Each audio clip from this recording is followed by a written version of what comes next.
Please welcome NC Board of Transportation Chair and Division 7 Representative, Mike Fox.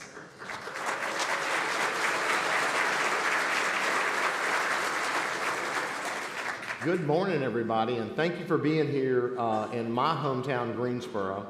Very excited to host the summit this year for the first time outside of Raleigh. And I appreciate our staff for coming up with the idea of traveling and making sure that we get around the state. As in past years, you're going to hear from transportation, business, technology, and government experts who will share new ideas and new perspectives over the next 2 days. Those of you who have attended past summits know that we use this event to explore the future of transportation in North Carolina, to learn, to network, and collaborate. We consider all of you a part of the team and truly appreciate your interest in keeping North Carolina successful economically and such a great place to live, work, and call home. As we get started this morning, I want to make sure you've all downloaded the event app sponsored by Weatheral Engineering. Should have something coming up. There we go. Use the code here or search for Attendee mobile app through the app or the Google Play stores. Within that app, search Summit and then select this event. Once you log in, you can customize your profile. You can get the details on the summit, including all the sessions, the speakers, the sponsors, maps, and more. You can also create a personalized agenda and join the conversation with our other attendees. A reminder to everyone posting to social media throughout the summit, please use the hashtag NCTranspo2024. This will keep all the summit-related posts together and easily searchable and help others find your post. Now I'd like to recognize our co-hosts in the summit, NC Go and the NC Chamber of Commerce. We are very fortunate to have Mark Finlayson and the NC Go team as longtime partners over the years, and thankful to have the Chamber join us to help host the event this year. We also want to take time to extend our gratitude to the many sponsors and exhibitors who make this summit possible. A special thanks to our welcome reception sponsor tonight, HNTB, for their support. We hope you all stick around this afternoon for the reception that starts at 5 in the exhibit hall. And you can see our sponsors on the screen here. I'd like to thank our high visibility and platinum sponsors, our gold and silver sponsors, and our bronze and copper sponsors. Your support is critical to this event and to transportation in North Carolina and the things that you do every day to support our department. Now, if you will please stand by for the presentation of colors by the Dudley High School Air Force JROTC cadets Ramos Machado, Ramos, Lewis, and Jones under the director of Master Sergeant Kenneth McPherson. After the presentation of the colors, please remain standing for a very special rendering of the national anthem and our Pledge of Allegiance.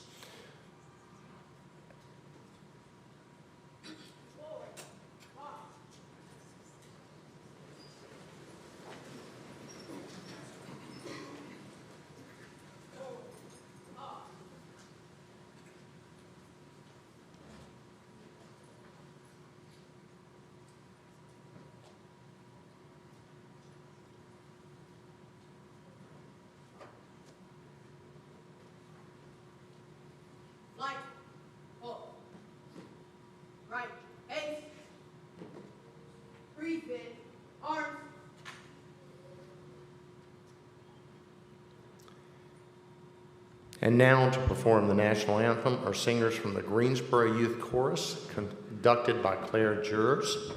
For 36 years, GYC has embodied their core values of community, excellence, and heart by providing a positive environment where children can learn, grow, and express themselves as talented musicians, amazing performers, and exceptional individuals. They are dedicated to fostering students' musical talents, nurturing their love for music, and building community through the joy of singing together. These young folks were here at 6:45 this morning to warm up and to be ready for you, and I've had the chance to meet every single one of them, and they're amazing individuals. So Let me present the Greensboro Youth Choir.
Please join me now as I lead you in the Pledge of Allegiance. I pledge allegiance to the flag of the United States of America and to the republic for which it stands, one nation, under God, indivisible, with liberty and justice for all. Colors, turn.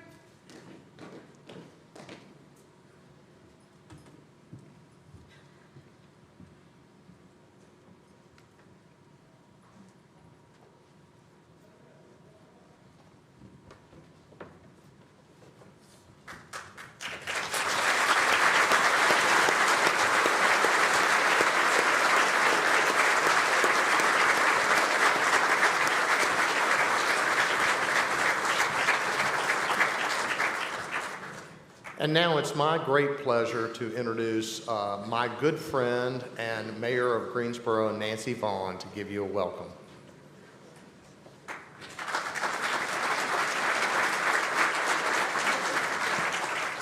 Good morning. It is my pleasure to welcome you on behalf of the Greensboro City Council to the City of Greensboro. Besides being Mayor of Greensboro, I'm also the past chair of the North Carolina Metro Mayors Association. The Metro Mayors was founded in 2001, and I know our Executive Director, Bo Mills, is here somewhere in the audience, and we were really put together to look at transportation because we knew that transportation was really what was going to drive us when it comes to economic development and quality of life. And since 2001, transportation has continued to be the main concern with North Carolina Metro Mayors. Now, I have what I think is a fun fact. You're all transportation geeks, so I don't know if you'll think it's a fun fact or not. But I've been told that North Carolina is second only to the state of Texas when it comes to the number of roadway miles. I think that's pretty impressive. Most people might think it's California or some other place, but I'm happy to claim it. So that's my truth anyway.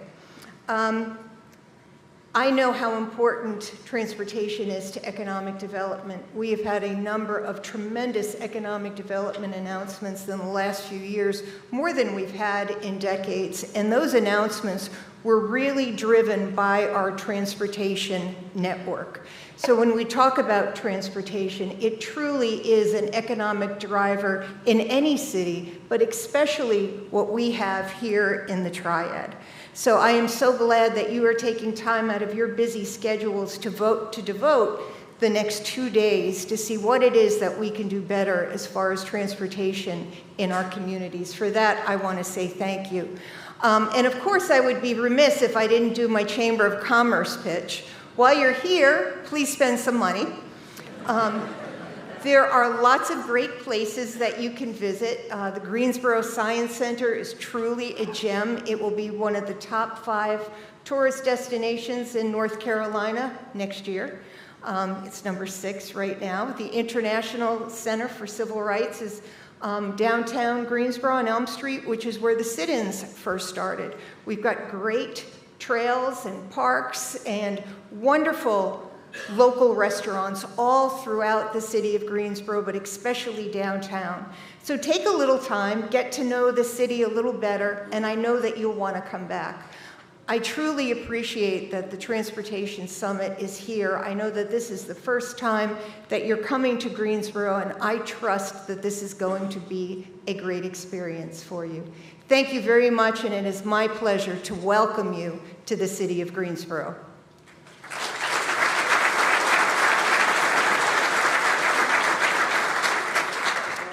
I may be a little biased, but I know everyone's from a different community, but I think you would all be very fortunate to have a CEO in your community like Mayor Nancy Vaughn. I've had the privilege of working with her throughout my entire 11 years on the Board of Transportation, and she's truly a great leader. She gets it when it comes to infrastructure, and we partnered on a number of projects, including the one she talked about in terms of economic development to bring jobs and prosperity to this region. So thank you, Mayor.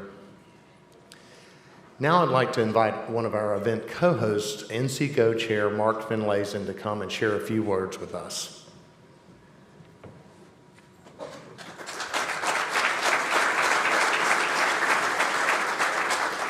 Good morning, everybody.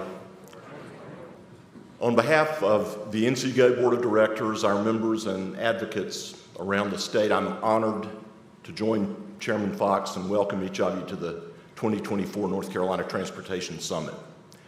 We've been a proud partner since its inception. NC Go was founded in 2001 when organizations and individuals who understood the importance of transportation banded together for only one purpose: to ensure that North Carolina had sufficient and sustainable resources to fund our transportation system. Under this NC Go umbrella, road builders, engineers, materials and equipment suppliers, local government leaders, and transit systems decided that rather than everybody fighting each other for a small piece of the transportation funding pie, that we would join together to convince North Carolina's policymakers to bake a bigger pie. NC Go remains the only statewide broad-based organization that advocates solely for increasing and modernizing NC's resources for transportation funding. And man, has a lot changed in the past 2 decades since our founding. Electric cars, autonomous vehicles, goodness sakes, a pandemic. But what hasn't changed is that advocates like each of you here today must be part of the solution. And that's why these next 2 days are so important. North Carolina continues to see tremendous growth, which is good for our economy, but new businesses, workers, and their families mean increasing wear and tear on all facets of our transportation system, certainly roads and bridges, but also rail, transit, seaports, airports, bike and pedestrian, all face increasing demand with diminishing resources. For too long, we've relied on the motor fuels tax as the core of our transportation funding, which was an idea conceived when Model Ts traveled on North Carolina's roads. It's losing traction. It's in need of an equitable and sustainable replacement based on the way modern vehicles use our system and the increasing cost of building and maintaining a robust transportation system for a robust state. We need modern solutions that adapt to the times and provide flexibility, and that's been NC Go's work for the last 20 years. And it's the challenge for every one of you in the days ahead. Be an advocate for change that carries North Carolina into the crucial decades to come. Thank you to our partners on the summit, the North Carolina Department of Transportation and the North Carolina Chamber of Commerce. We hope you all enjoy the next 2 days and embrace the role of transportation advocate. Thanks very much.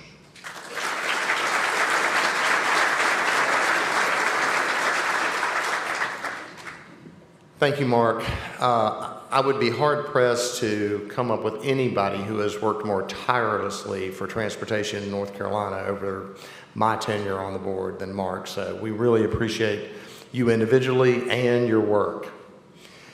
Now, everyone, please welcome our Secretary of Transportation in North Carolina, Joey Hopkins.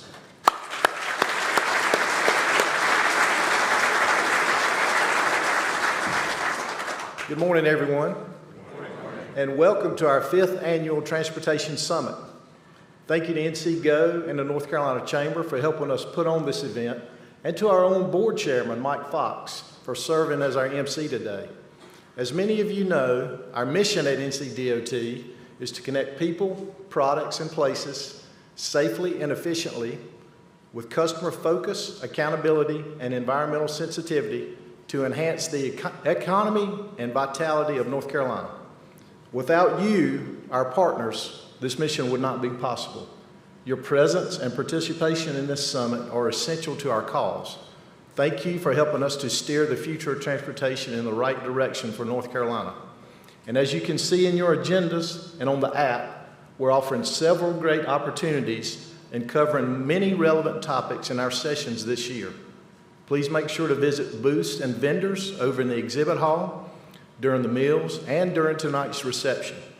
While in the exhibit hall, take a minute to visit the Office of Civil Rights Business Development Zone located in the center of the trade show floor. This is a great chance to connect with our staff and learn more about doing business with NCDOT. The Office of Civil Rights is also holding breakout sessions each day.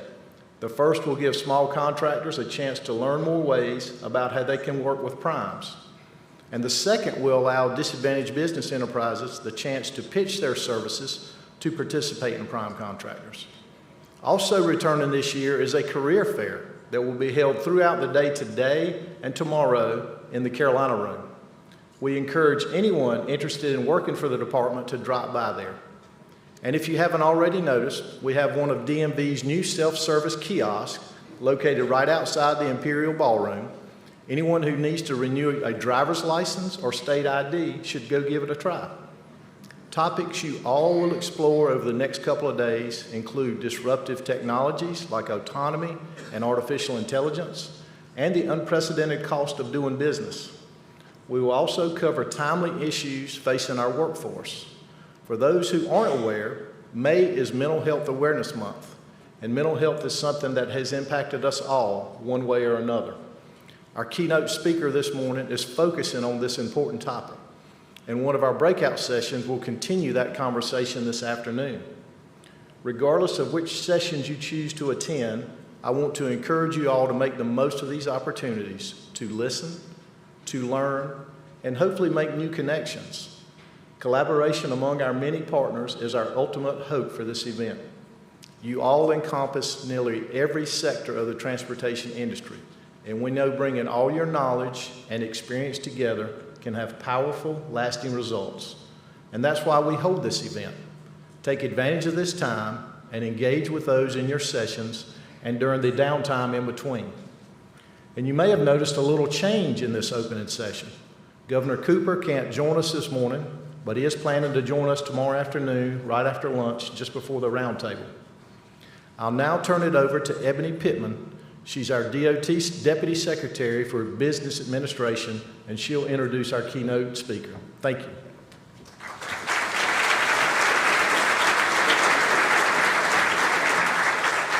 Thank you, Secretary Hopkins, and good morning, everyone. Now I'd like to introduce our keynote speaker. He is a current defensive tackle for the New York Jets. After the loss of his sister in 2018, he founded the Defensive Line, an organization on a mission to end the epidemic of youth suicide. He served as a keynote speaker and a panel member on numerous suicide prevention and mental health awareness events, and has been nominated twice by the Jets for the Walter Payton Man of the Year Award.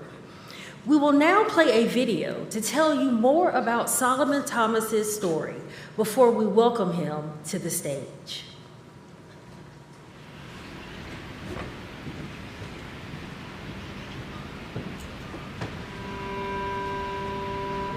I didn't want to go back to life because I didn't really want to be here. I was struggling. I didn't know how to keep living. I just wanted to all be over. I asked the Niners to please get my son some help.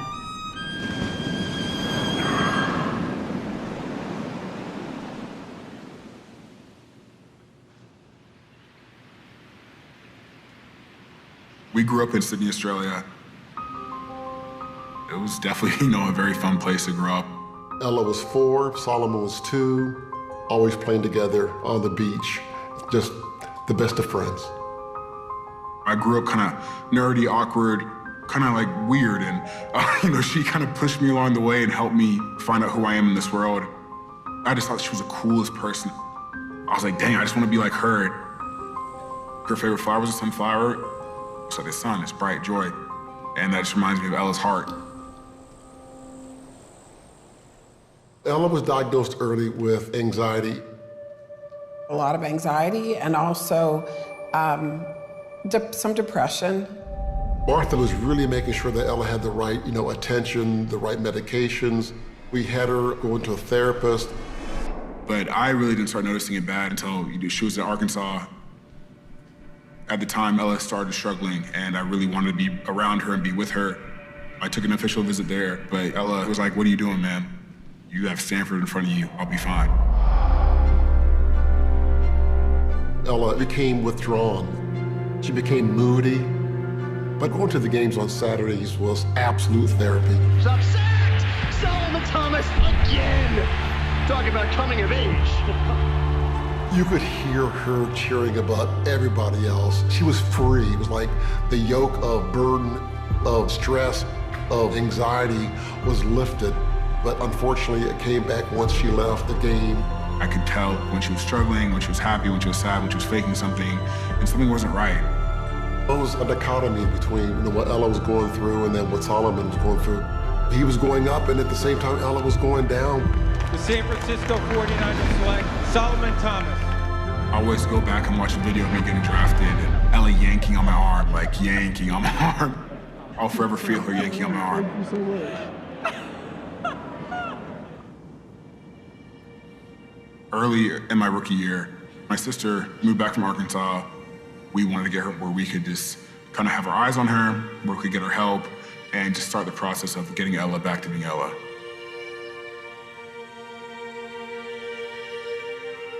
Christmas 2017 was a magical time.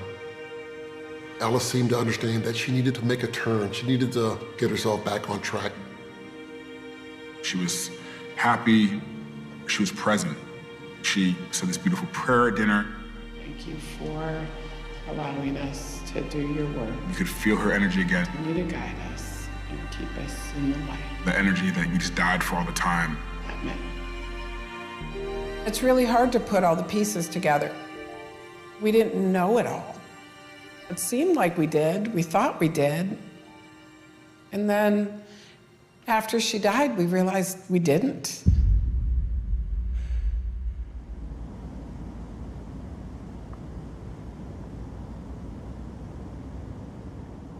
January 23rd, 2018 was a horrible day. Yeah,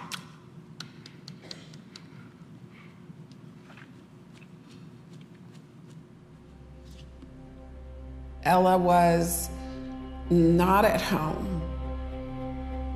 She was supposed to go to work. And she wasn't.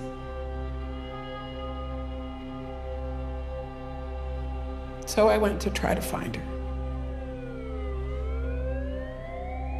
And there were already police there.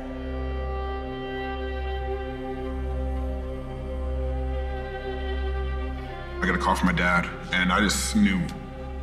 I don't know how, but I knew. And my dad could barely talk. And he said Ella died.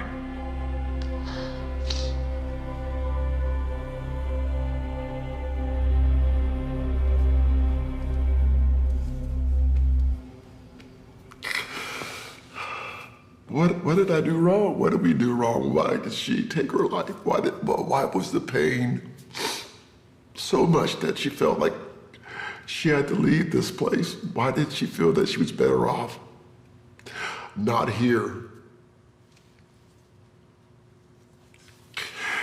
And I miss her every day.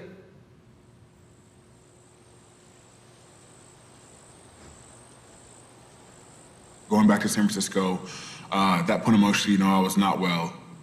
I could care less when I lost. I could care less if I got a sack, if I got a tackle. I was struggling. I didn't know how to keep living after this death. I didn't know how to keep moving on. I didn't want to go back to life because I didn't really want to be here. Like, I didn't want to be without Ella. I was seeing black everywhere. I just wanted to all be over. I was so broken that I couldn't help him myself. So I went and asked the Niners to please get my son some help. Ella was a bright light.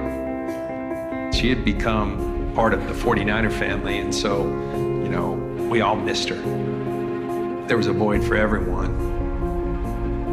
I knew how much he cared for his sister. I knew how close their family was. I knew Solomon really well, and I just saw an emptiness. As we were in the cafeteria, finally being compelled just to go up to him and say, Solly, I've been watching, and I just, something's not right. I want to be here for you. I took that conversation in, and I was like, damn, I really need help right now. And, John telling me that, it made me feel like he gave me permission to finally get help, and that's all I needed. It was like a weight off his shoulder, and he said, I'd like to do that. And that conversation, could have saved my life.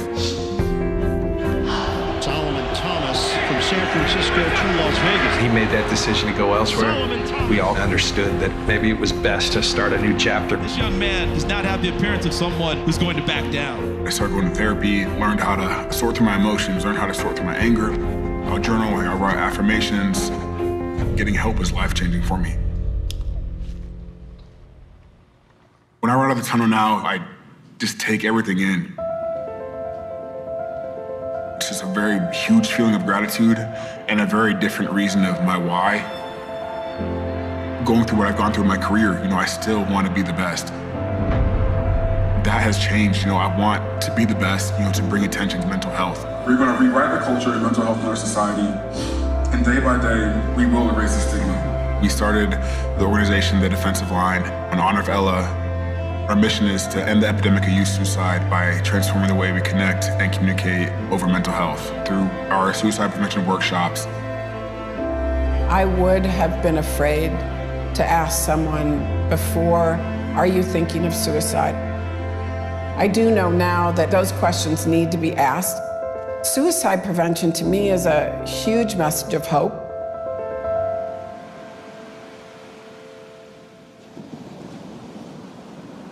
After Ella died, we had this plan. We were going to spread our ashes, in the most special places that we thought of our lives in Australia. And we went to this place called Pebbly Beach in southern Australia. It was a place that we went when we were younger, and where we have pictures of Ella and I playing with kangaroos. We took Ella's ashes over there. We got to the beach and nobody was there. Nobody was there. It was empty. There were no kangaroos, no nothing. So we made a heart with pebbles and put her ashes in. We were just gonna wait for the waves to wash it away.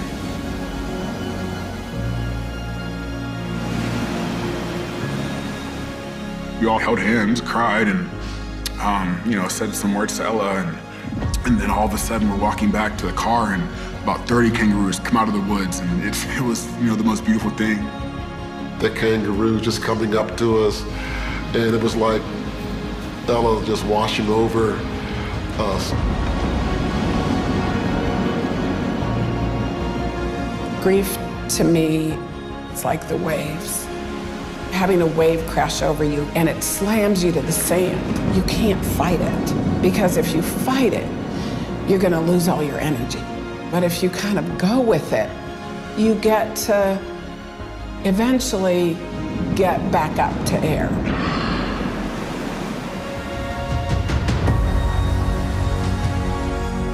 You know, I'm reminded of the sunflower quote, and it says, despite knowing they won't be here for long, they still choose to be their brightest lives.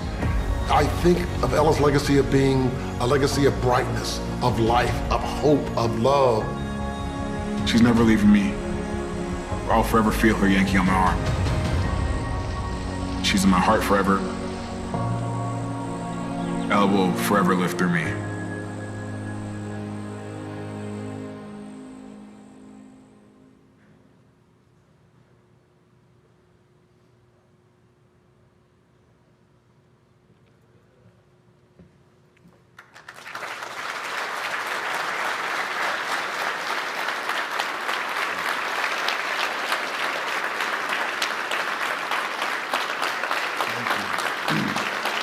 Thank you.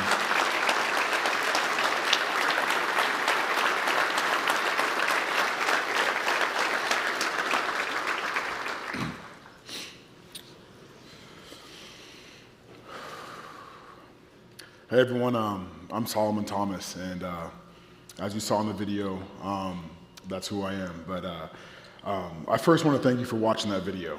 I know that video is emotional, I know it comes with a lot, but I thought that video was very important for everyone to watch today. I thought that video shows who I am, it shows why I'm here, and it shows what my mission is. See, that video was a couple years ago. See, now I'm a defensive lineman for the New York Jets, and I'm going on my 8th year in the NFL. I'm also going on my 3rd year as co-founder of the defensive line and 5th year as being a mental health advocate. But most importantly, I'm here today as Ella's little brother. I really appreciate you all having me here today. It's an honor to be here when it's your week, when this is your summit and this is your time. I hope you all know how important you are to this state and to this country. The work you pour in, the energy you pour in. You make this place a better place. And this place has not moved without you. So I am truly honored to be here today. I'm truly honored to be in front of you all, and I just thank you for having me. It's really surreal for me to be here today. I never thought I would be here. I never thought I would be giving keynote talks or presentations to anyone in my life. You know, I definitely never thought I'd be making videos like that where I'd be crying to the world, telling everyone my deepest, darkest secrets or my deepest, darkest feelings. And I definitely never thought that I'd be here, a man from the locker room, a man who was raised around football, around toxic, archaic mentality. You know, I never thought I would come from that to come from a man who was going around the world talking about mental health.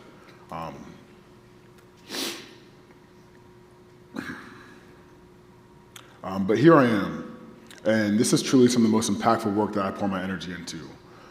See, mental health is something that we're all going to deal with at some point in our life. It may be now, it may be in 10 years, maybe in 20 years, it may be tomorrow. It may be our brothers, it may be our sisters, it may be our coworkers, it may be ourselves. See, mental health is inevitable, and it's inevitable for everyone in this room. We even may be daily fighting battles between our brains without even knowing it, or without even admitting it.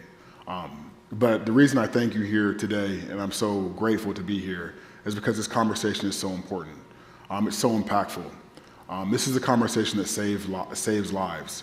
So for you just being here today, you just listening to me, you just taking the time to listen to my story and to have me here, this is doing the real work. So how did we get here? How did we get from an NFL player going around the world talking about his feelings? Let me tell you a little bit about myself. I was born to the most amazing family. I was blessed with the best parents, 2 parents who couldn't have shown more love and unconditional support to their families, to their children. But I also was blessed with this guardian angel that I got to call a sister, and her name was Ella. See, I was actually woken up in this world by Ella. You know, the first words I heard were, "Baby, sit up." And then she proceeded to scream, "Twinkle, twinkle, little star" to me, my first seconds that I was born in this world. See, right away I knew I had a commander as a big sister. I knew I had a protector, and I knew I wasn't alone. Ella and I were born in Naperville, Illinois. We moved around a lot due to my dad's job. So after 2 years of living in Naperville, we moved to Australia. And we lived in Australia for 5 years, and this was such an amazing experience for my family and I. I really thought it was like instrumental for my sister and I's worldview. I feel like it expanded it. I feel like it grew it. We got to see different ways of life. We got to see different cultures. We got to see things that we called here in America, they were called differently in Australia. Or the way we thought about something in America, we thought differently in Australia. And I really thought that was really beautiful. I really thought it helped keeping Ella and I open-minded at a young age. And I thought it really kind of was a big part of who we were as people. Australia was all happy memories for my family and I. You know, going to the beach, eating fish and chips, walking on the boardwalk. It was always very happy, sacred times for us as a family. After Australia, we moved to Connecticut. And I have a little bit of beef with Connecticut because when my sister and I moved there, we had thick Australian accents. We had learned to talk in Australia, and we loved talking because now we had this accent that everyone thought was cool. Unfortunately, Connecticut did not like our accent, and they put us in speech class, and they put us in speech class our 3 years we lived in Connecticut until our accents were gone. And so that's all I have to say about Connecticut. But from the East Coast, we made a big move down south to Texas. And I remember this move. You know, it was hard for my whole family. You know, we loved Connecticut, and well, my family did, and then we moved to Texas. And but you know, I remember the move being really hard for me. It was hard for my sister, hard for everyone. But you know, I just kind of remember this move being a harder transition for myself. See, the older I got, I noticed, and the older I got, and the more we moved, the more I noticed it was harder for me to make friends. I felt like I was just kind of like the shy, anxious, curious, hyper kid. And I felt like I didn't understand social norms, or I didn't know how things were supposed to go. And I kind of felt misplaced. You know, I felt like I didn't belong. You know, I would get confused, and you know, I kind of, you know, would stay away from social interactions, whether it was a one-on-one conversation or big groups. You know, this is where I kind of started to notice, you know, social anxiety build in me at a young age. And on top of that, you know, Ella and I were both biracial black kids in a majority white town down in Texas, where we dealt with a lot of racist behavior, prejudice behavior, and microaggressions that made us feel more alone than we already are. But no matter where we moved, no matter how people treated us, we had our family around us, and that was all that mattered. On top of always having my family around me, I had this one big constant, and that was Ella. I had this big sister protect me, big sister around me. And I believe that I didn't feel the social anxiety as evident as it was back in that moment, or I didn't feel how hard the moves were between each move because I had Ella. She was taking care of me, and she was my big sister. So let me tell you guys about Ella. Ella was the best big sister I could ever ask for. She was the coolest person in the world. I wanted to be just like her. You know, she could dance, she could sing. She was witty, she was funny, she was quick on her feet. You know, everyone wanted to be around her. Everyone loved Ella. See, in all these categories, I was behind. You know, I couldn't do these things. You know, I was shy and awkward, but Ella helped me along in all these categories. She taught me how to do these things. She taught me how to dance. She taught me how to like music. She taught me how to talk to girls. You know, she was my person. You know, I remember one Easter when we were younger. You know, this kind of just describes who Ella was to me. We had an Easter egg hunt, and when this happened, you know, Ella went off to get all the eggs. We both went off to get all the eggs, and Ella got every single egg. I got 0 eggs. And after we got all the eggs, you know, Ella took the eggs and she poured them out, and she said, "Hey, one for me, one for you. One for me, one for you." This story just exemplifies who Ella was to me. She was my protector. She was my best friend. You know, she taught me how to love myself. She taught me it was okay to be myself and however I come. However I felt that day, whatever emotions I was going through, she helped me feel like I could be myself and that was okay. She accepted me. See, Ella had what I call the gift of presence. See, if you're in a room with Ella, you felt like you were the only person in the room with her. You could be in the room with as many people in this room today, but if you were having a conversation with Ella, it was you two in your own world. It was this addicting feeling. You wanted to be around her. Like it was just so, you search your whole life for it to be around someone who makes you feel so good, so validated, so real. Like everything in your life actually mattered. It was just something that people gravitated towards. They wanted that feeling. One of Ella's friends described her as being the human narrator. And he said this because Ella could connect any group of people, whether it was the nerds and the jocks, whether it was the cheerleaders and the band team, or the debate team and the basketball team. She had this ability to make everyone feel whole, everyone feel like they mattered. It was like this freeing feeling of that you could just be yourself. You could be whoever you were. You didn't have to be anyone different. And she just let you be yourself. And it just felt real. And everyone gravitated towards Ella because of that. See, I always felt like Ella understood me.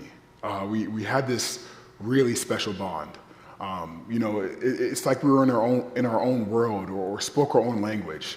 I remember Thanksgivings, Christmases, coming home and seeing Ella. And it would just be me, my parents, and Ella, and my parents felt like they were alone because it was just me and Ella talking, catching up. We would have these inside jokes from movies that we loved. And we would just talk in this kind of language that, you couldn't understand. It was just for me and her.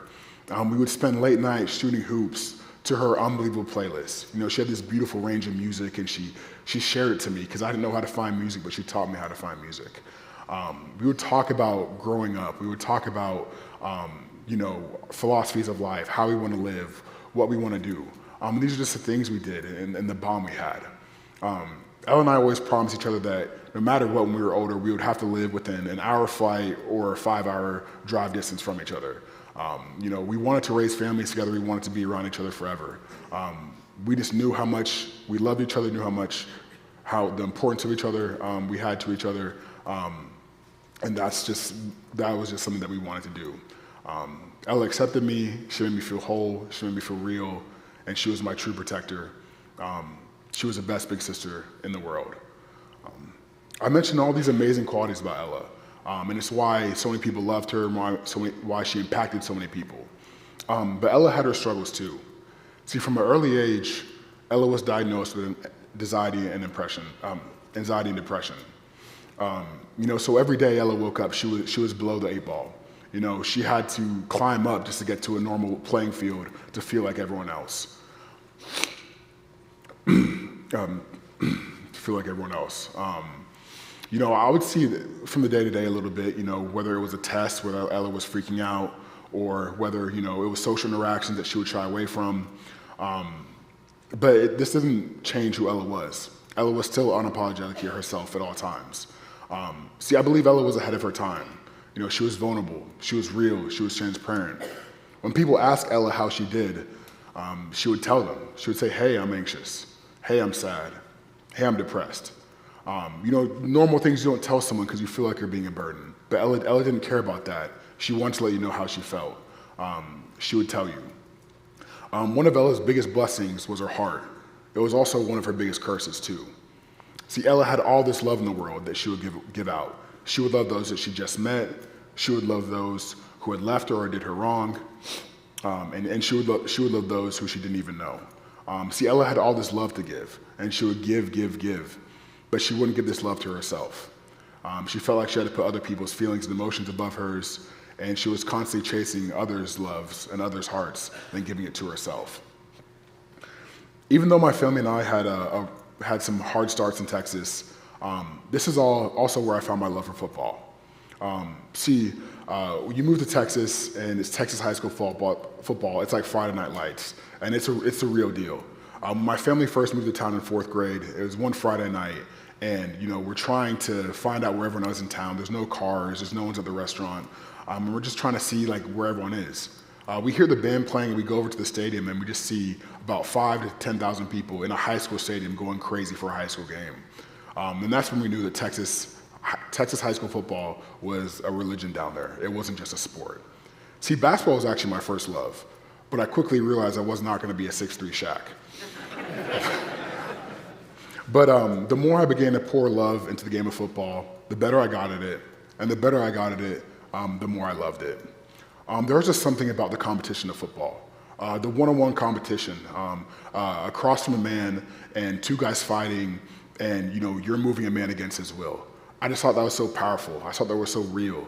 I love fighting for that competition to know that he wants to move me somewhere, get me somewhere, and I'm going to move him the opposite way. I also love the team aspect of football. Everyone doing their 111. I think football is the ultimate team sport. We have 11 guys out there with all 11 different assignments coming together for one goal. And I thought that was really special. I didn't think there was anything in the world like the football locker room.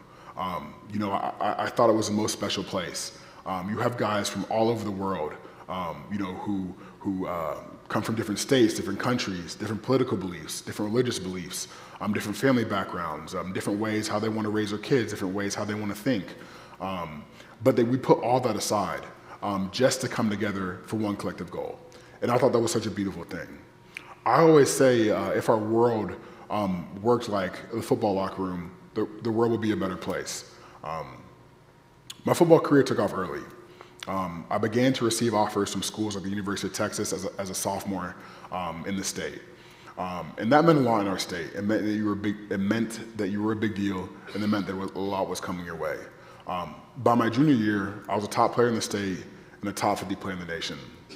But even though it seemed like I had everything on the outside going on well, I was definitely starting to struggle a little bit mentally during this time.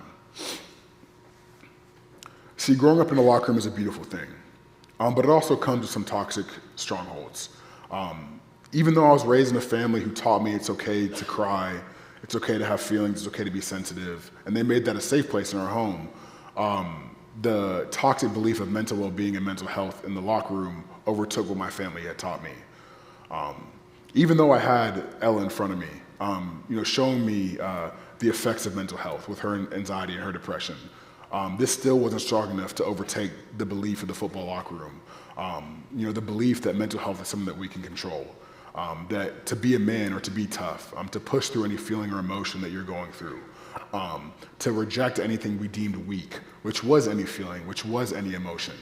And this is just how we thought. This is what worked for us. This is what we were taught by our coaches, by those around us. This is how we were taught to be a man. But these beliefs turn into techniques. Techniques of me suppressing my emotions, of me pushing down my emotions, of me just bottling up everything inside of me. But this is what worked for me at the time. These are the tactics that work for me. These are the beliefs that work for me. I was a top player in the country, so why would I change anything? Even though in high school I would throw up before games due to performance anxiety, or sometimes I would even dry heave thinking about tough moments in games. Or I would lose sleep, or I was restless. I was just constantly worried about performing or reaching a certain goal, that I would just wear myself out. But I had it all figured out, right? Because I was successful.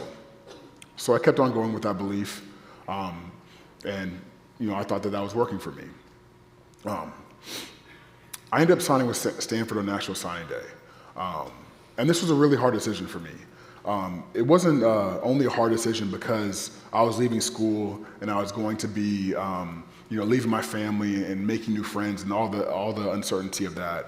But it was really hard for me because, I knew how much Ella was struggling mentally at the time. And I wanted to be around her.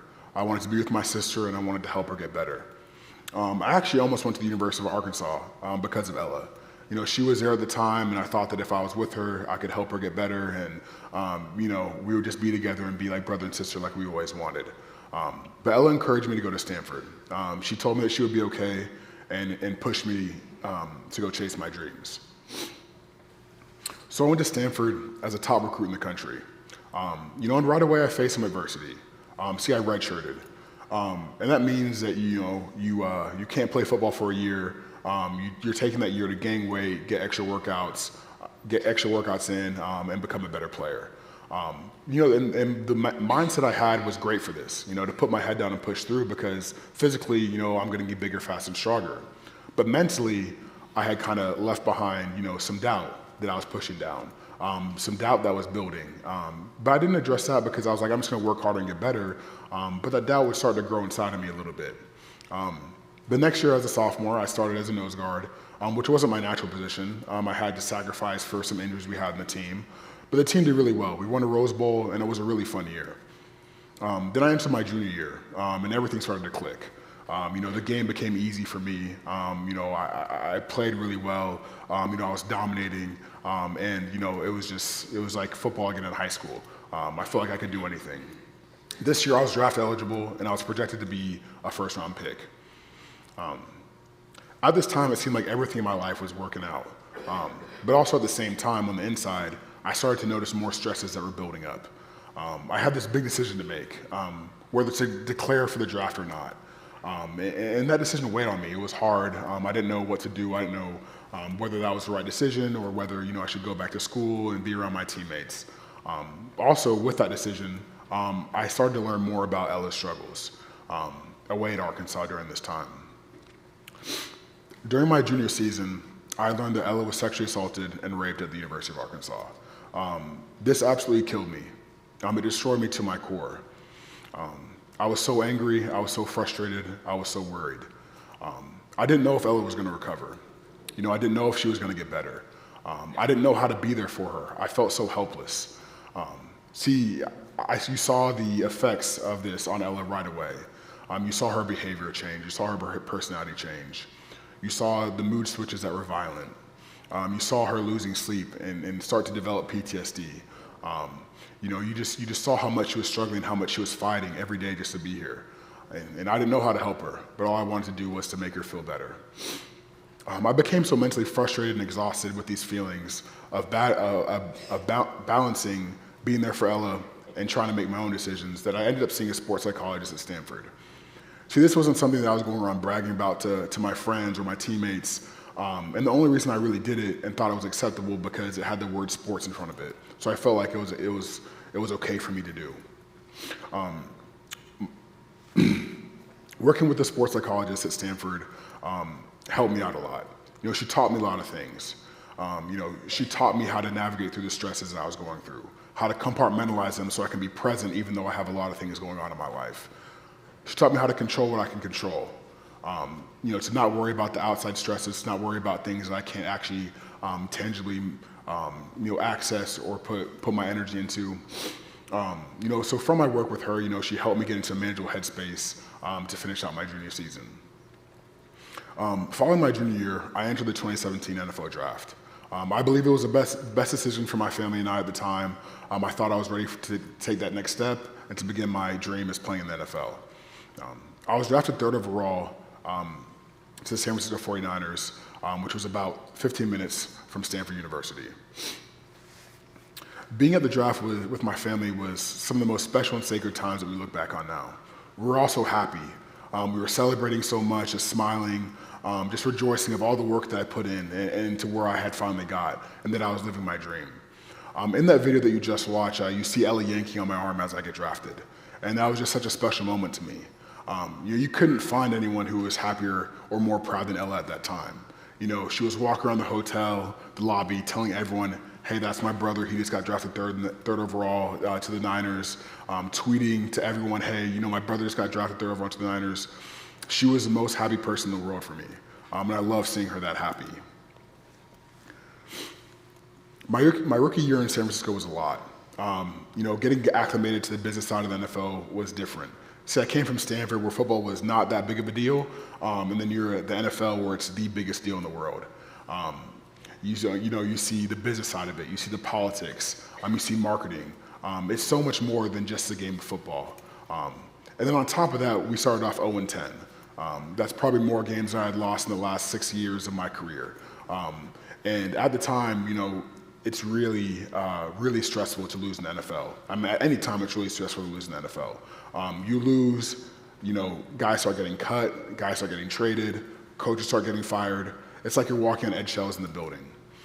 So I'm dealing with all this stress, and then on top of that, you're always reminded that the NFL stands for not for long. So before you're even living your dream, you're worried about losing it.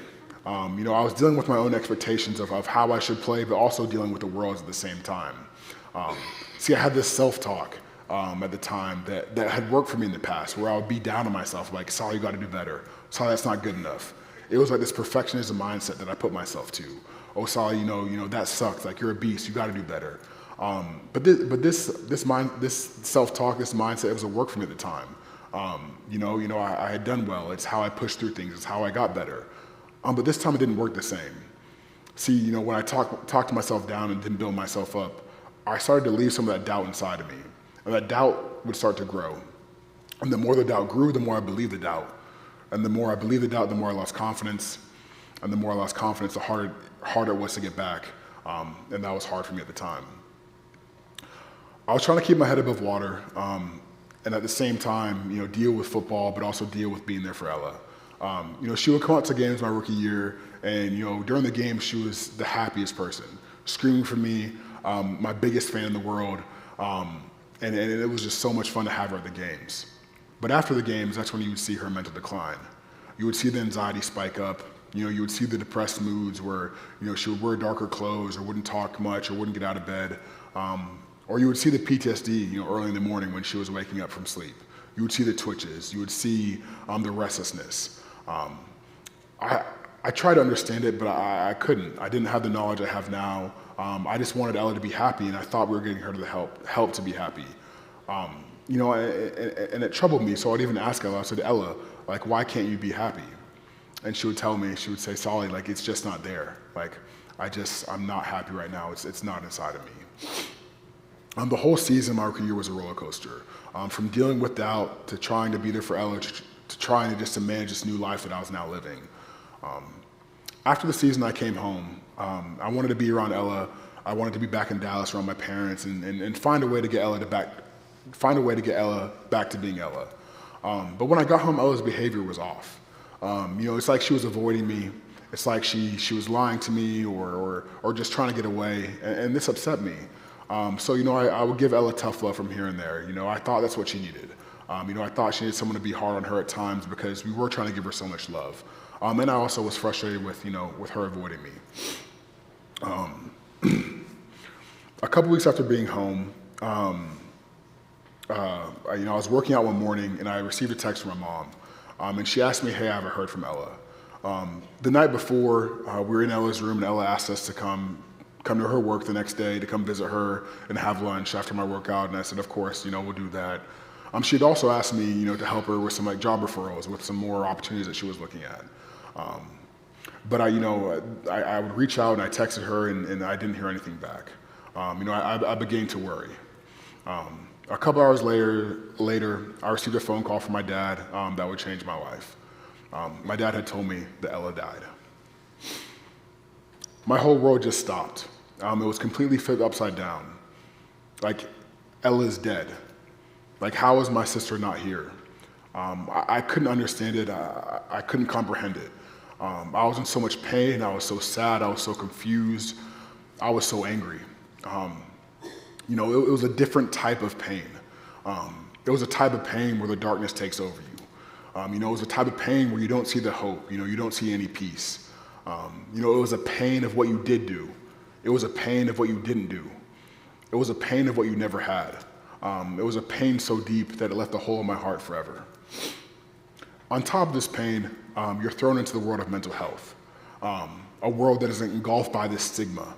A stigma that tells us that mental health is a feeling, that it's an excuse, that it's something that we can get over, that it's just like, something that you can just throw in the wind, that it's not a typical disease where your brain is not getting the right chemistry or not blocking enough cortisol or not getting enough serotonin. It was a stigma that just completely covered you. See, people would talk about Ella dying, but they wouldn't talk about her dying by suicide. They wouldn't talk about why it happened. They wouldn't talk about what led to it. They would just address Ella not being here. And this made my family feel really alone. It made us feel like we did something wrong. It made us feel like Ella even committed a crime. It made us feel like we couldn't talk about it anymore. I had never felt this type of sadness before, one as constant as this. I felt like, it was something that was unshakable. I kept trying to shake it off, but it would just stay there right with me. I had all these emotions rush up that I had never felt before. The ones that we were taught to not feel, the ones as men that we were taught that were weak or that we shouldn't address.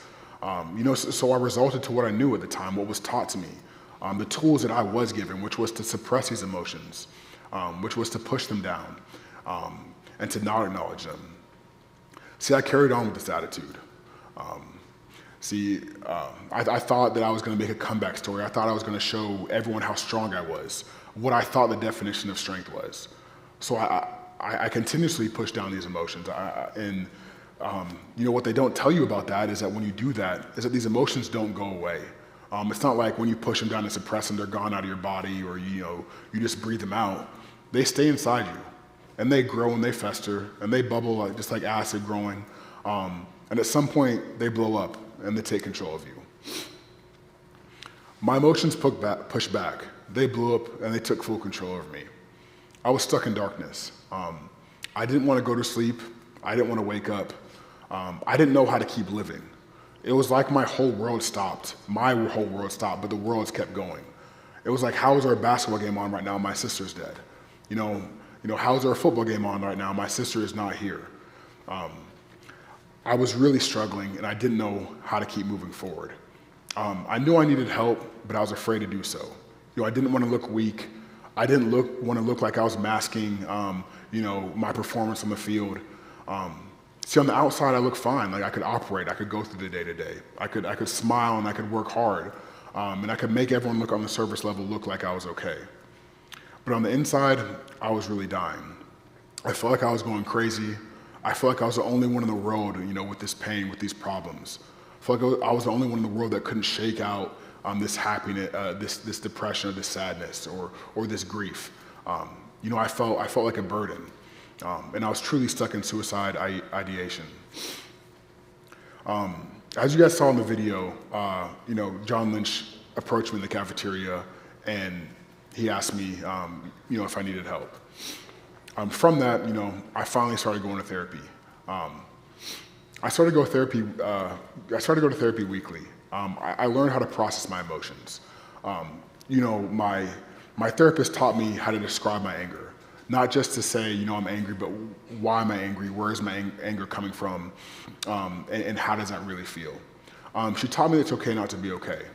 That it's okay for me to cry. It's okay for me to be anxious. It's okay for me to feel sad, and it's okay for me to feel depressed. She taught me that these are all emotions of the human experience, and I'm not crazy for feeling them in any type of way. She let me know that I'm not supposed to feel good right now. She validated my feelings, that I'm not supposed to feel like I'm a happy person that's excited for life because my sister just died. She equipped me with the tools to handle my depression, to handle my anxiety, so I could go through the days that I did have them and carry them with me and still have good days. She taught me that I could be anxious and depressed and still have a good day. She taught me I could be anxious and depressed and have a bad day, and that is also still okay. That conversation with John and me starting therapy, I truly believed saved my life. I started to share my story and my journey of grief. I started to share my family story. I started to share Ella's story. It wasn't something that I originally wanted to do. I didn't want to go around the world talking about my feelings and emotions. I didn't know how my teammates would accept it. I didn't know how the world that I was in would accept it. But every time I spoke, every time I wrote, we would get so many responses, and I was completely blown away from them. Responses such as, hey, your sister's story really helped me. Hey, your sister's story saved my life. I also lost a brother. I also lost a sister. I lost 3 family members. I lost my whole family.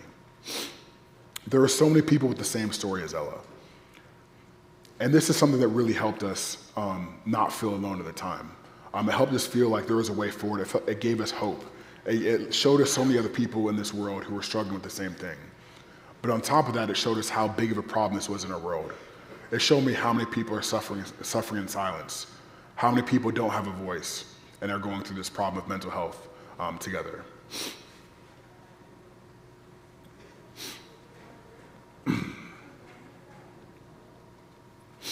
From therapy and learning how to process my emotions, I learned how to live again. I know I just said this, but I believe it's so important. I really learned it's okay not to be okay. And I believe that's important now because we live in this world of social media. this world of highlights, this world of where everyone posts all the good things that are happening to them. And that's not what life's about. Life is not only highlights. Life is about the hard times. It's about the dark times. It's about the sadness. It's about the depression. It's about the happiness. It's about the awkward feelings. Life is about all of our emotions coming together because that's our journey. And I really believe that's what makes life beautiful. I learned about the strength and vulnerability. From my own firsthand experience, going around each day telling everyone, hey, I'm okay, hey, I'm good, that was easy. But it was the hardest thing in the world to be real and authentic with my emotions and to tell someone that I was really struggling and to tell someone that I was really dying inside. I learned that, when you're vulnerable, you connect with so many people. There's everyone here is fighting a battle that you don't know about. But when we speak on these things and we touch on these things, we connect and on a human level because you open up a pathway to let someone know that, hey, they might not be alone, that they might be facing the same pain and struggles as you. I learned about the strength in asking for help. I learned how that's the most courage you can have and the best thing you can do for yourself and the most love that you can show yourself. And then learning how to live again, I also learned how to take care of my mental health on a daily basis. Whether that's just getting the right water intake, the right food, getting the right sleep, the basic things like that, getting sun, working out. But on top of that, I learned how to journal. I learned that I'm an overthinker, that I'm always in my head. I learned that I had to get my thoughts out of my head and on a paper so I could be clear. I also learned how to meditate. My life goes very fast. I always have things going, whether it's practice, marketing opportunities, social life, family, training, working to get better, games. I feel my life never stops. So I started to learn how to meditate. Meditation helped me just be still, be peaceful, just be present for where I was at the time. Instead of the day approaching me, it felt like I was approaching the day. I also started to go to therapy weekly. And I believe therapy is a preventative treatment more than a reactionary treatment.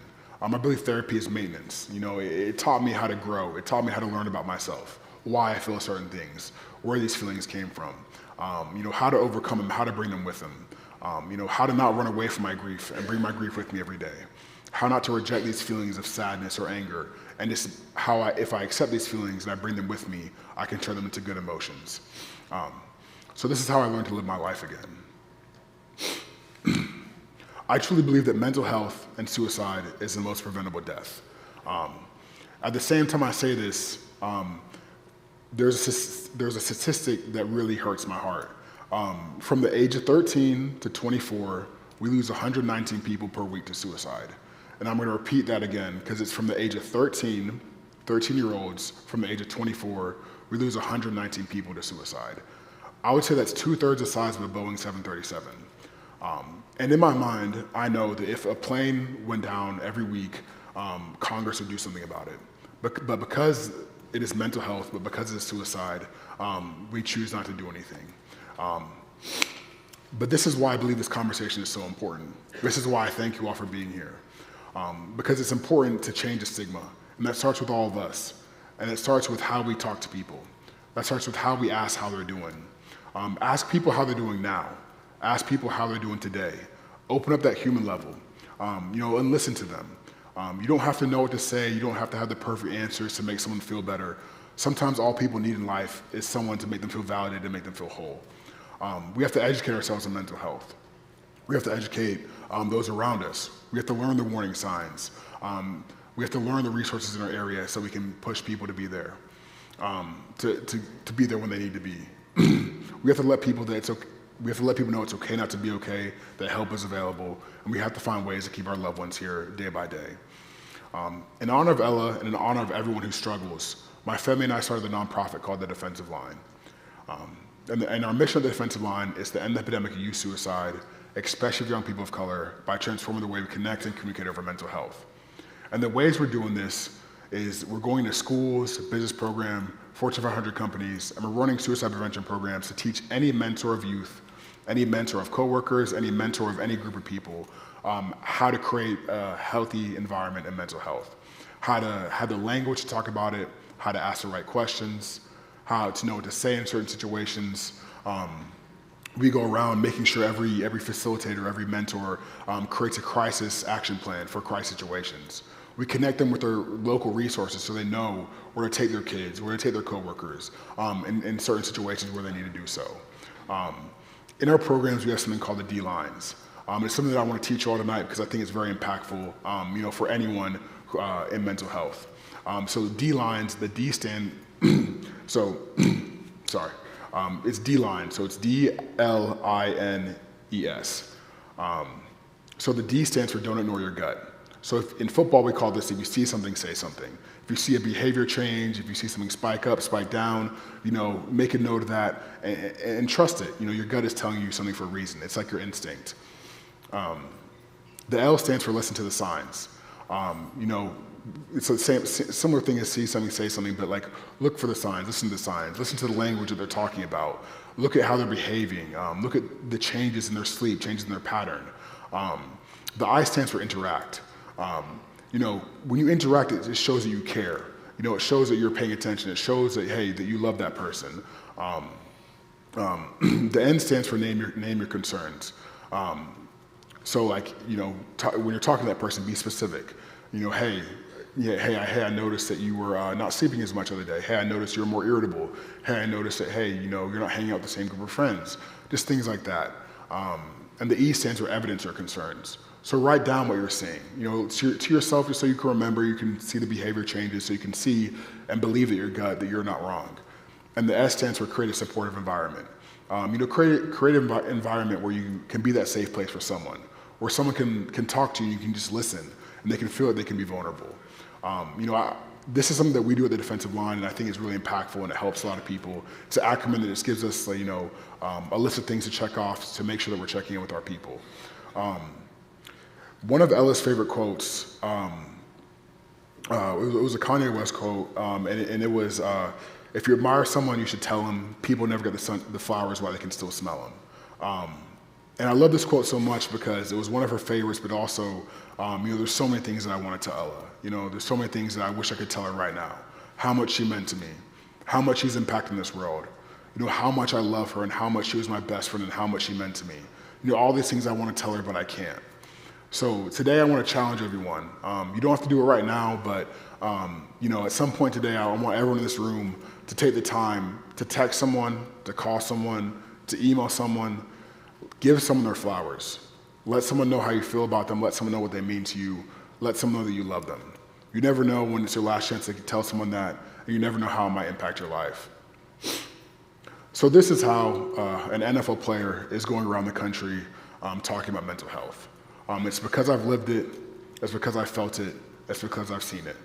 And it's because it's my life's mission now to continue this conversation, to erase the stigma, and to save anyone we can from suicide.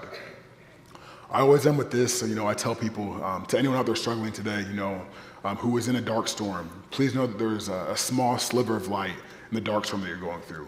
And I ask you to hold on to that light. I ask you to know that it will get better, to let you know it will get better. It may not be now, it may not be in a week, it may not be in a year, but I ask you to hold on because it will. And the world needs you here, and the world needs you to stay. I appreciate you all having me today. It meant the world. Just to be here to tell my story, to tell my sister's story, to start this conversation about mental health. We are losing way too many people, and it is a preventable death that we can learn about to keep people here. Thank you, everyone.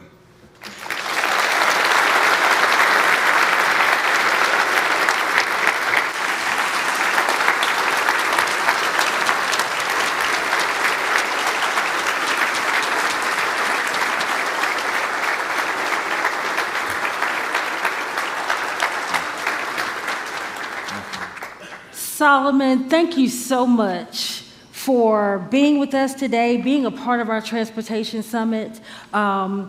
This room is full of transportation professionals, and we know that that is a very demanding job. People are always asking you to do this, to do that. And so just you sharing your story today, I know listening, it has impacted me, and I'm sure it has impacted others as well. So thank you for being a part of our Transportation Summit. So now we're going to open it up for a little Q&A. Are there questions from the audience for Solomon regarding mental health? You've heard a lot about his journey and his story. We all are dealing with various issues in our careers. What questions do we have for Mr. Thomas? We have Tanner here with us with our microphones. Well, I'll kick us off. So I've mentioned transportation profession is very demanding. What strategies do you think employers can institute to help manage those stress factors that we all have to deal with? See, the thing that we started at the defensive line is that we know, we started it mainly for teachers and coaches and just educators who are above a big group of people. And we didn't want to add more to your plate than you already have. We know how much you already have on your plate, how much you already have your responsibility. We just want to give you some tools that help you navigate mental health and this thing that we don't talk about that everyone deals with. So for me, it's simple things. It's simple things about paying attention, to the people you're around, to the group you're around, the adults you're around, the children you're around. Pay attention to their mood changes, how they are every day. If you see someone consistently, are they the same every day? Are they up and down? Just asking, I talked about asking how are you doing right now? How are you doing today? Because at my worst, when people asked me how I was doing, it was easy for me to go around and say, hey, I'm okay, hey, I'm good. But the one time that someone broke it down and followed up with the question twice, they said, how are you doing? I said, I'm good. They said, how are you doing really, Solomon? And I just broke down and started crying because they broke that human level. They made it seem like they actually cared, and they made it seem like a safe place. It kind of gave me the permission to open up. So I think just asking these questions, how are you doing right now? How are you doing today? And following up with them, I think they're really helpful and important. I think those are just simple ways that you can be in tune with those you're around. Just see their mood changes, see how they're acting in the day-to-day, if they're more irritable, if they're not, if their behavior changes. There's just small things. And normally we get used to the people we're around and we can notice those things more often. It's definitely harder with people that you're just seeing on the day-to-day, but you can also definitely see some things, in moods just on the faces too. Okay. Thank you for sharing that. Are there any other questions from the audience? Okay, we have one. Solomon, my name is Steve Rao. I'm a city councilman in Wake County, and I just want to thank you so much. I had to take a minute before I asked my question because I lost my best friend in 2011 to opioids, took his life. And he was, I was a national ranked tennis player, so we played tennis all around the country, the 3 or 4 of us, and he was the funniest guy I ever knew. I mean, he would laugh until your stomach hurt. I mean, still, actually, when I run, I kept his voicemails, and sometimes I'll listen to his voicemails, even back to when we were 15. And I guess none of us, I still feel a guilt inside, but of how could he have been so depressed when he seemed so happy? But then when all of us got married and left, I think that's when he felt kind of alone. So I guess my question is, how do we identify early on behaviors like that? Someone that's extreme. He was about as funny as Robin Williams, almost hyper funny. So it was almost like he was being that funny to draw attention away from something inside. But I felt so bad, and as one of his best friends, still feel a little guilt that I couldn't see it. So definitely. Thank you for sharing and all you do. And I have a nephew that wants to be an NFL football player, so he's a Division I college player. But anyway. Oh, yes, sir. I love it. Thank you. Please, thank you so much. Yep. Thank you. And first of all, I'm so sorry for the loss of your best friend, and that's just terrible, and it's so hard. And I'm just to give my heart to you and his loved ones and his family. But it's really hard. It's hard to know. It's hard to know if someone is clinically depressed, has clinical anxiety. It's hard to know if it's a professional diagnosis or they're just having a feeling. And it's hard to know with those people like that. Ella was similar. Ella was funny. She had this exuberant personality that kind of made people lift up and be happy. But sometimes those are the people that we need to check on the most. I feel like no one checks on them because they always seem happy. They always seem funny.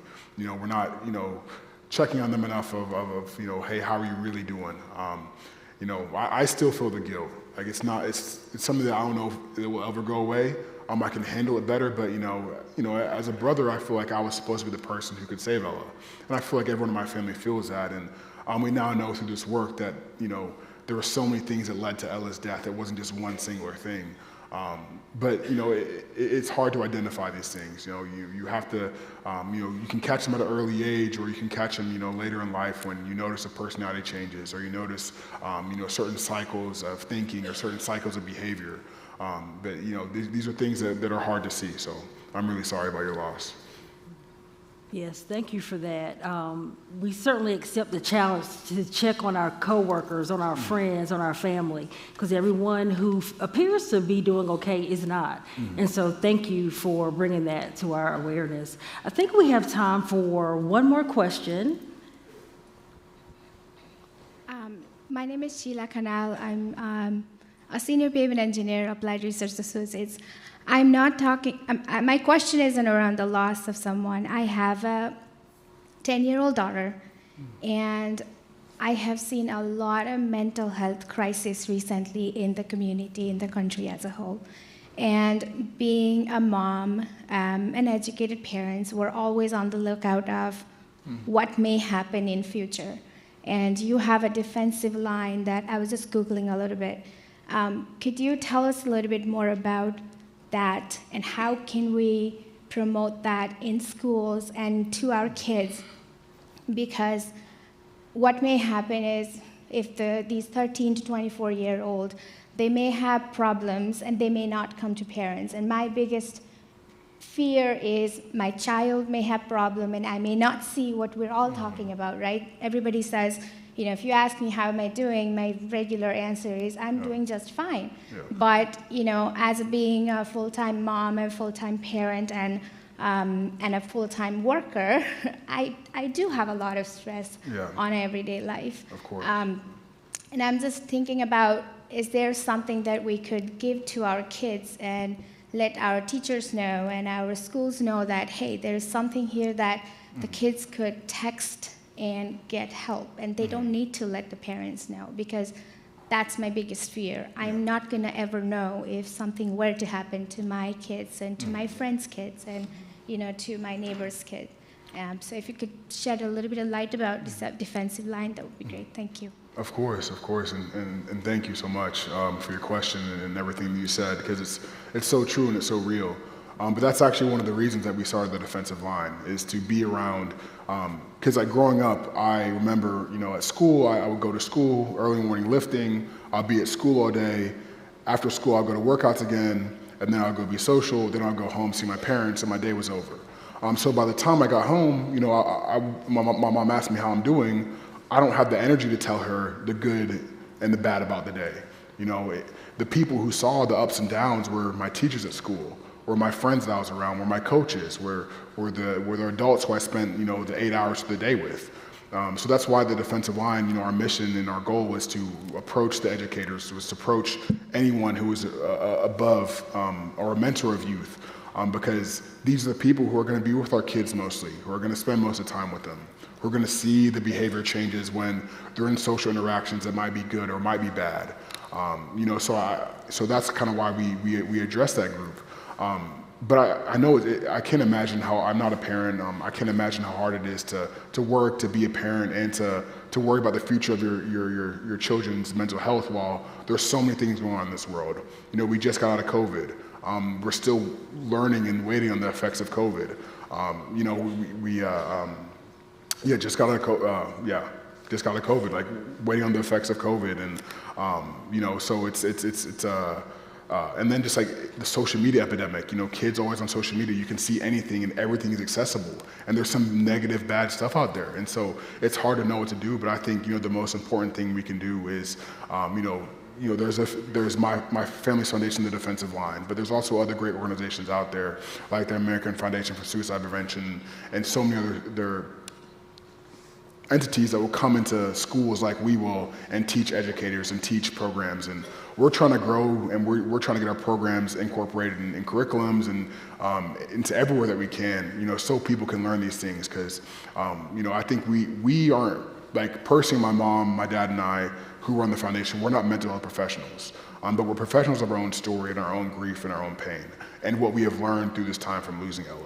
So, we're going around and we're bringing the human level to you and the storytelling aspect of losing a loved one, of going through our own pain, to break that human barrier. And then from that, just helping people understand the warning signs, helping people understand what to look for, what we missed when Ella was struggling, and how we now know it now.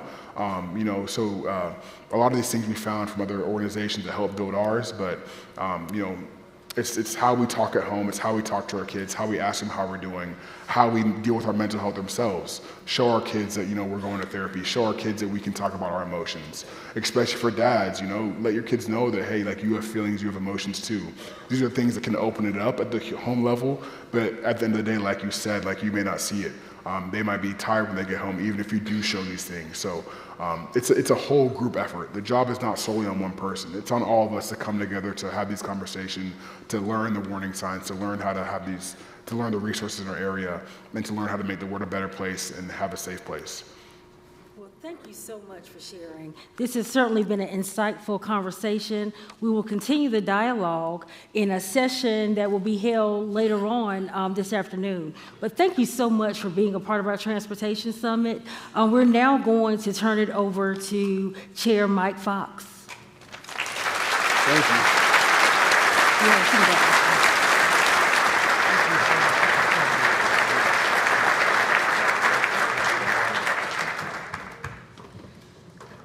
Thank you again, Mr. Thomas, for kicking things off and getting us to think about the importance of mental health.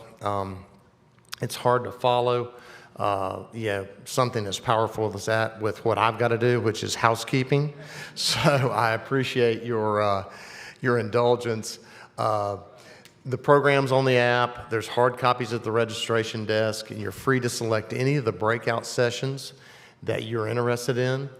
For those of you who are logging professional development hours, a self-reporting form will be sent out by Hausman and Associates for attendees who registered and checked in. Snacks are outside the ballroom. I think I got your attention there. So, and meals will be in the exhibit hall. I again encourage each of you to visit all of our vendors and exhibitors. Following this break, we'll return to this room for the first general section, Friend or Foe, AI and Machine Learning's Place in Transportation. Thank you so much, and enjoy the rest of the summit.